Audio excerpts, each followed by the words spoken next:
Si te preguntara, ¿qué es Dios? No quién es, sino ¿qué es Dios? ¿Qué me responderías? Dios es como una fuerza, ¿me entiendes? Dios es como una energía.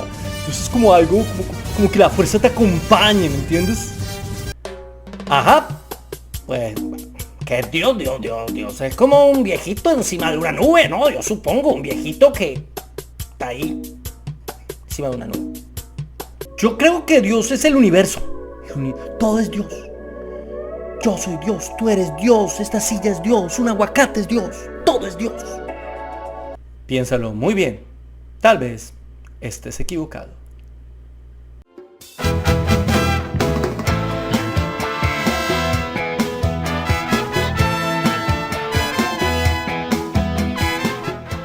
Amigos de Biblia Libre, ¿cómo están? Mi nombre es Edgar Escobar, bienvenidos a este nuevo programa. Hoy vamos a hablar de 5 concepciones erróneas que muchos tienen de Dios en diferentes religiones, pero no solamente en diferentes religiones, dentro del propio cristianismo, incluso dentro del cristianismo protestante. Hay personas que no saben definir a Dios y que caen en alguno de estos errores cuando están pensando en qué es Dios o qué se define o cómo definimos el concepto de la deidad.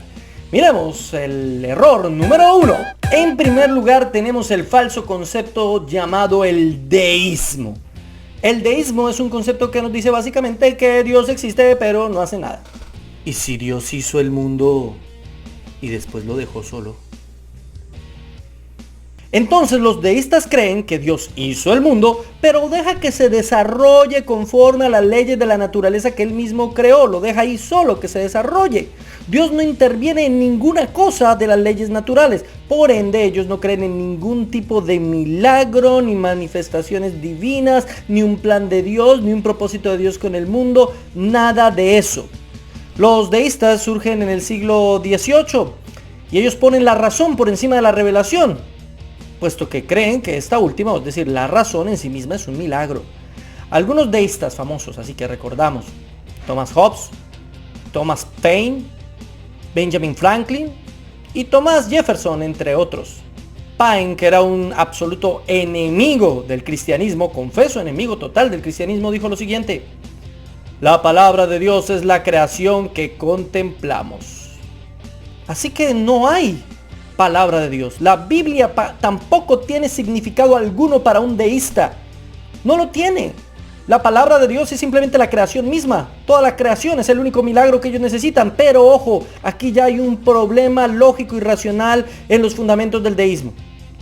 Si ellos dicen que Dios creó el mundo, pero ya no interviene en el mundo, ya no hace milagros en el mundo, ¿en qué fundamentan racionalmente el hecho de que Dios no intervenga en su propia creación? En que hizo unas leyes para su propia creación, pero ya esas leyes de por sí mismas y la creación de por sí misma es un milagro. ¿Cómo no creer entonces en los milagros? ¿Cómo no creer entonces que la vida no surge sino porque hay un Dios que hizo el milagro de que surgiera la vida?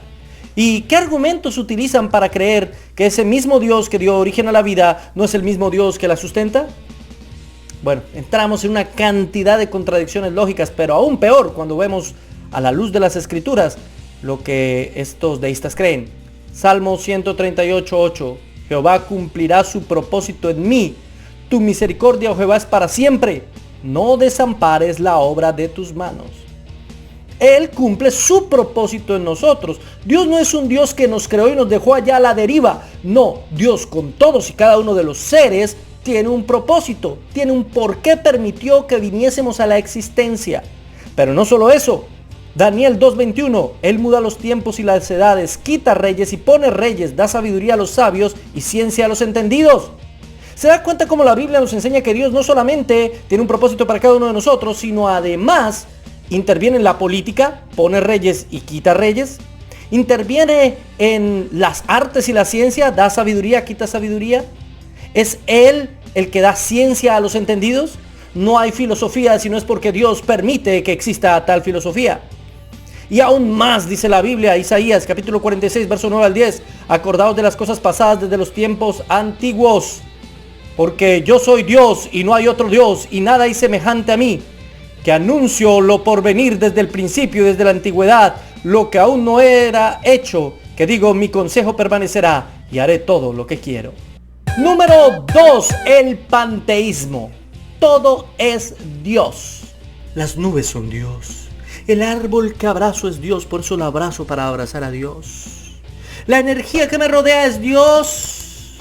Las estrellas es Dios, el universo es Dios. Todo es Dios. Tú eres Dios, yo soy Dios.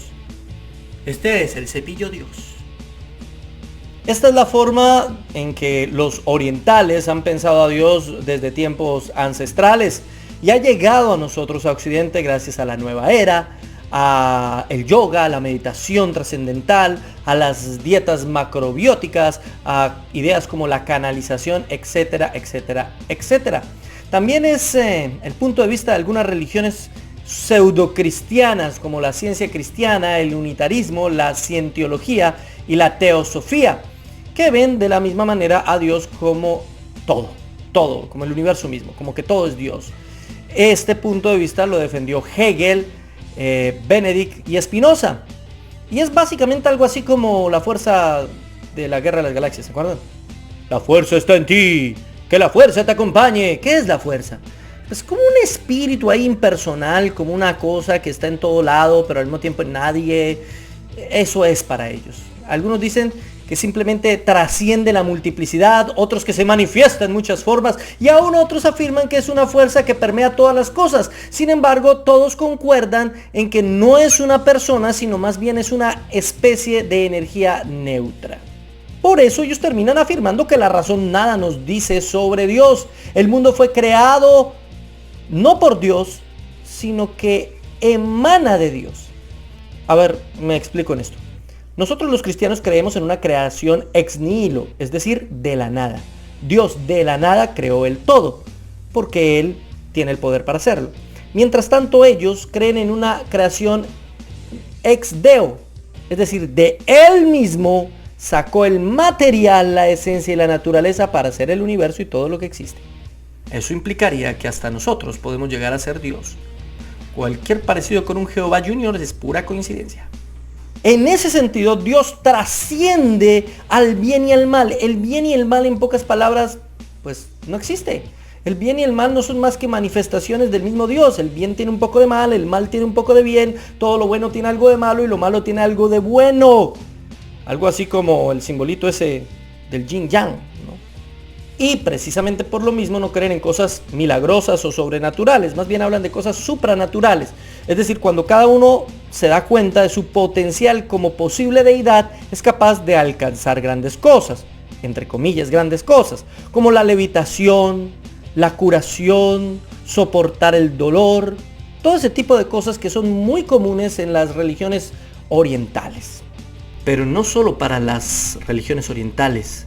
Hoy estamos viendo cómo en la iglesia cristiana este tipo de pensamiento panteísta se está infiltrando. Cuando usted ve actos proféticos donde le colocan un poder especial a una vara, a un manto, a un paño, no está viendo usted una expresión bíblica, está viendo una expresión de filosofía panteísta, donde se piensa que ese paño, esa vara o ese objeto puede adquirir algo del poder de Dios para transformar algo en su realidad. Los actos proféticos no son más que una expresión de panteísmo.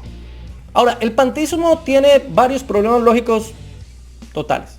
Ahora, si dicen que no es posible conocer nada acerca de Dios por medio de la razón, pues ya ahí hay una contradicción, ahí hay una paradoja. Si yo no puedo conocer nada de Dios por medio de la razón, esa afirmación es falsa porque esa afirmación parte de la razón. Así que decir que no puedo conocer nada de Dios por medio de la razón ya es una mentira. No sé si me voy a entender, es una doble negación. Esa afirmación parte de la razón. Ahora, decir que nosotros podemos ir creciendo, superándonos hasta convertirnos en parte de Dios, o unirnos con el nirvana, o ser pequeños Jehová Juniors, o ser como Dios en su naturaleza divina, pues aparte de ser absolutamente antibíblico, es imposible. ¿Por qué? Porque partiría del hecho de que estos dioses se tendrían que ir perfeccionando. Y si se tienen que ir perfeccionando implica que son imperfectos. Y si son imperfectos, entonces no eran Dios desde el principio. Así que era imposible que se convirtieran en Dios. Dios no se puede volver Dios, ni puede dejar de ser Dios, porque eso contradice la naturaleza de Dios mismo. Pero ¿y entonces por qué la Biblia dice que tenemos que ser como Cristo? Que seamos conforme a la imagen de su Hijo. Claro que somos conforme a la imagen de Cristo en su naturaleza humana, que era una naturaleza sin pecado y perfecta. Era una naturaleza creada a la imagen y semejanza de Dios. Pero no es que seamos como Cristo en su naturaleza divina. Recuerde que Él tiene una naturaleza humana y una divina. Es verdaderamente Dios y verdaderamente hombre. Es en la naturaleza humana en la que nos convertimos como Cristo, no en la naturaleza divina. Isaías 45:5. Yo soy Jehová y ninguno más hay. No hay Dios fuera de mí. Yo te ceñiré, aunque tú no me conociste. No hay ninguno. No hay otro como Él. No podemos ser parte de Él. No somos un pedacito de Dios. El universo no es un pedacito de Dios. Hay que distinguir al creador de la creación. Aunque la creación manifiesta el carácter del creador, la creación no es el creador. Si usted escucha nuestro CD Por Amor a Mí, escucha mi voz y nuestras canciones, ahí usted ve expresado nuestra forma de ser, de sentir, de pensar. Escucha mi voz, la voz de los cantantes que me acompañan, de Ana María. Escucha los instrumentos que toca aquí, pero usted no nos tiene ahí.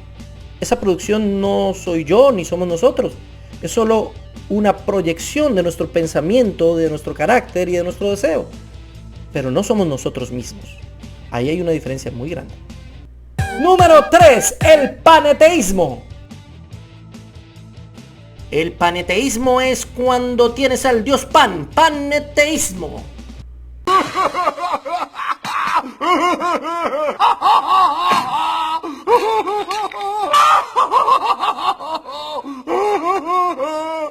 ¡Qué cómico! ¡Qué cómico! ¡Qué cómico! No es cuando piensas que Dios es un pan. Es cuando piensas que Dios es un planeta. Planeteísmo. Tampoco es planeteísmo, es panenteísmo. Y tiene que ver con que Dios se desarrolla juntamente con el universo. Es una cosmovisión, es una forma de ver no solamente a Dios, sino también al universo mismo. Y es una forma intermedia entre el panteísmo y el teísmo. Es una manera que no llega a ser panteísmo, no está diciendo que la creación y el creador sean la misma cosa, pero tampoco los separa por completo. Creen que los dos, aunque son de naturalezas diversas, progresan el uno gracias al otro. Dios depende del universo y el universo depende de Dios. Más o menos como que Dios es el alma del mundo. ¿Y quién fue el borracho que propuso eso? No fueron borrachos. O bueno, no sé. Pero eran personas, filósofos muy importantes como Alfred North Whitehead, Charles Hartshorne y Schubert Ogden y otros, muchos otros, que enseñaron en diferentes lugares todo este tipo de cosas. Incluso en seminarios cristianos, el movimiento feminista también respalda parcialmente el panenteísmo y es usado por la teología de la liberación en Latinoamérica y en África. Se lo resumo de esta manera. Ni Dios ni su obra son perfectos. Dios necesita de su obra para perfeccionarse y el universo necesita de Dios para existir y crecer. Es decir, tanto Dios como el universo van en una armonía constante, dependiendo el uno del otro, algo así como el huevo y la gallina. ¿Qué fue primero, el huevo o la gallina? Pues ninguno de los dos. El huevo necesita de una gallina que lo ponga y la gallina necesita de un huevo para nacer. Así, Dios necesita del universo y el universo necesita de Dios. Increíblemente, este concepto es estudiado en escuelas teológicas evangélicas, como la Escuela Teológica Perkins en la Universidad Metodista del Sur, y es adaptada a la teología procesal. Esto se llama así, teología procesal.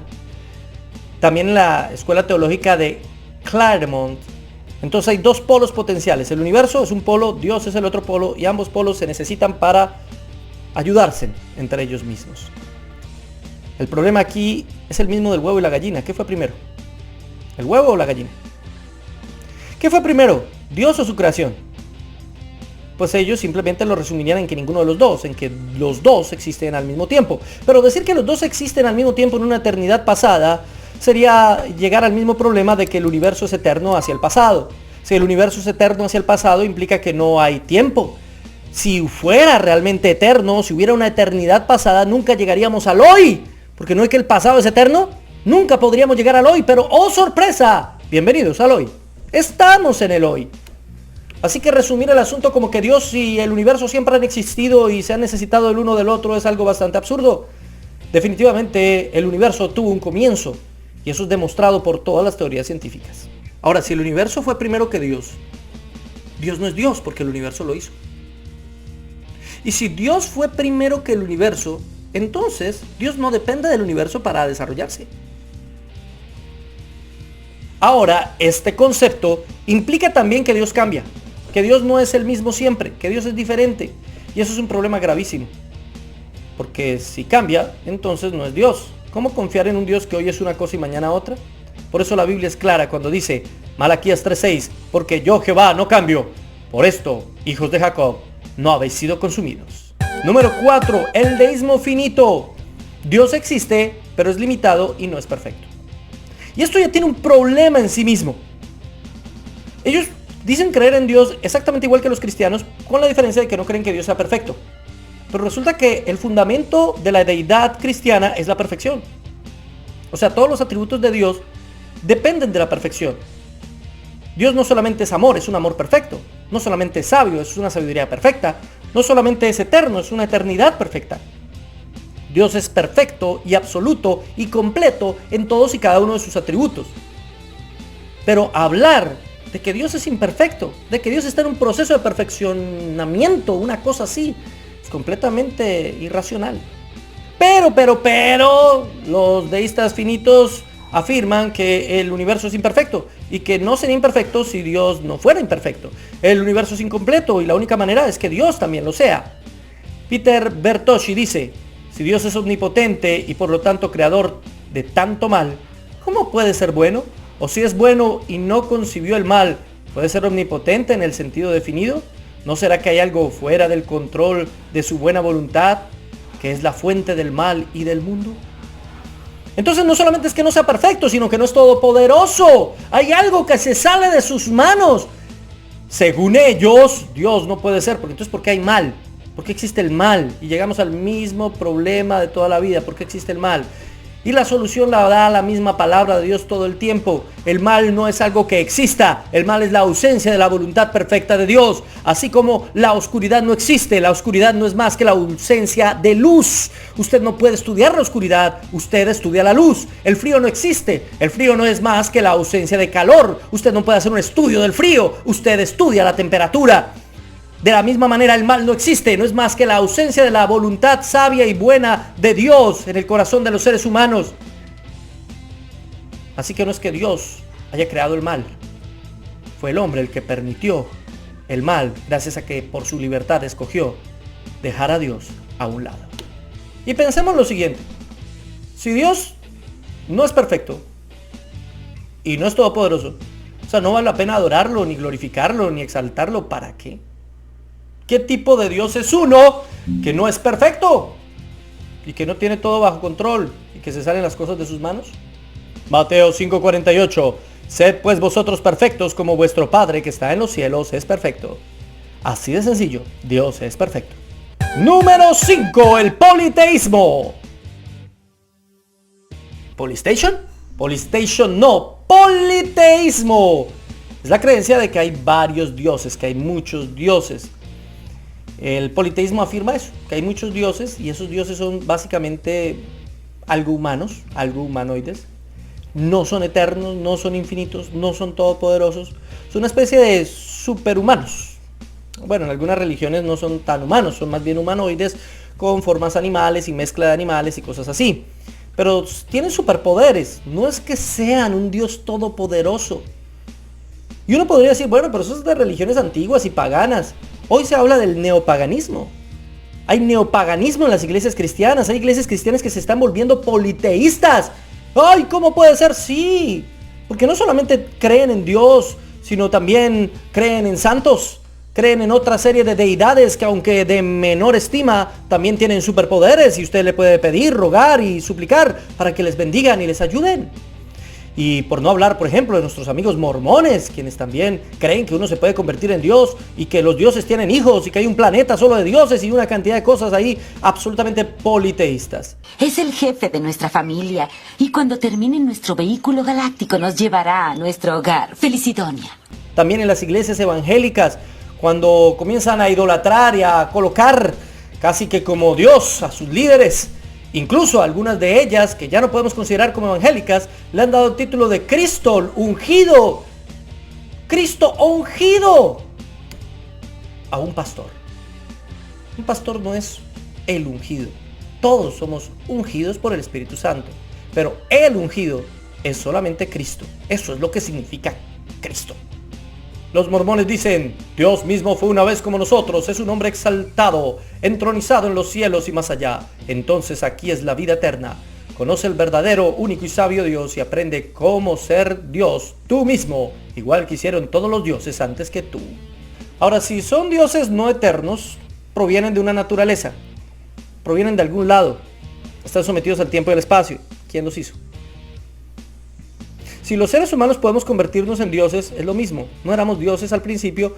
¿Por qué? Porque necesitamos progresar para convertirnos en. Así que no estábamos perfectos en todos nuestros atributos, lo que nos hacería unos dioses bastante mediocres. Termina siendo la adoración a unos seres bastante débiles. Y la Biblia dice en Isaías 44:8, no temáis ni os amedrentéis. ¿No te lo hice oír desde la antigüedad y te lo dije? Luego vosotros sois mis testigos. No hay Dios sino yo. No hay fuerte. No conozco ninguno. Isaías 46:9. Acordaos de las cosas pasadas desde los tiempos antiguos, porque yo soy Dios y no hay otro Dios. Y nada hay semejante a mí. No hay otro Dios. En el cielo, ni en la tierra, ni en las aguas debajo de la tierra. No hay ninguna imagen que se pueda comparar a Dios. No hay ninguna cosa que nos pueda hacer a nosotros medianamente comparable a Dios. Él es, como dijeran, el absolutamente otro. Él es el que es completo. El ayer, hoy y por los siglos. El único, por eso, digno de ser alabado, adorado y glorificado. Muchas de estas cosas se están infiltrando en su iglesia. Tenga los ojos, los oídos y la mente muy abierta para que no le metan gato por liebre y le prediquen un Dios que no es el de la Biblia. Cuando estas personas hablan de este tipo de dioses, están hablando de un Dios que se somete a la voluntad del hombre. Hay que pedirle permiso a Dios. Órele a Dios. Dios no puede hacer algo si usted no le dice. Están rebajando a Dios. Dios es poderoso, absoluto. Hace lo que quiere, con quien quiere, cuando quiere y porque quiere. Y no depende de ningún ser humano para hacer su voluntad. ¿Qué opina usted? Colóquelo aquí en la caja de comentarios y gracias por haber estado con nosotros hoy en Biblia Libre.